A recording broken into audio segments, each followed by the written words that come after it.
Pemirsa, memasuki tahun ajaran baru 2025-2026, TK Alit Kirana melaksanakan upacara Menjaya-Jaya bagi siswa baru. Upacara Menjaya-Jaya bertujuan memohon keselamatan selama mengikuti pembelajaran di TK Alit Kirana.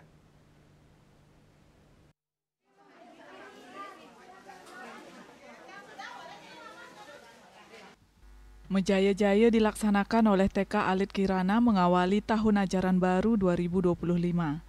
Kegiatan bertujuan memohon keselamatan pada Ida Sang Hyang Widiwasa selama mengikuti seluruh kegiatan di TK Alit Kirana. Hal tersebut disampaikan oleh Kepala TK Alit Kirana, Putu Hermawati.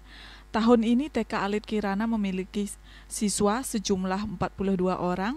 Harapannya TK Alit Kirana mampu menciptakan anak-anak yang cerdas, berkarakter, serta mengajarkan Bali sejak dini dan bangga akan budaya Bali. TK Alit Kirana juga bersinergi dengan orang tua murid dan berkomunikasi baik untuk sama-sama membimbing murid dan mempermudah proses pembelajaran. Acara Menjaya-Jaya hari ini kita laksanakan di TK Alit Kirana, tepatnya di Padmasana TK Alit Kirana, yang bertujuan untuk Munas Asung Kertawara Nugraha Ida Sang Hyang Widiwasa agar kita dan anak-anak diberikan kelancaran dalam mengikuti semua kegiatan di TK Alit Kirana sesuai dengan visi, misi, dan tujuan dari TK Alit Kirana. Untuk siswa yang kita miliki di tahun ini berjumlah 42 orang. Kedepannya harapan ibu guru dan orang tua juga tentunya kita mampu menciptakan anak-anak yang cerdas, berkarakter kuat, dan mampu mengajarkan Bali sejak dini, bangga akan budaya Bali.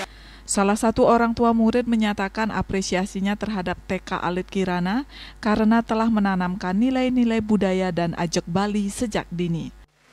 Semua untuk waktunya kebetulan kakaknya ini dulu TK di sini, dan yang lihat perkembangannya sangat bagus, terutama mentalnya anak saya. Di sini juga diajarin tentang keagamaan, itu yang saya suka di sini, makanya adiknya di sini, adiknya sekarang saya sekolahin. Usai Menjaya-Jaya, kegiatan diakhiri dengan sembahyang bersama. Desak Aryani, Bali TV.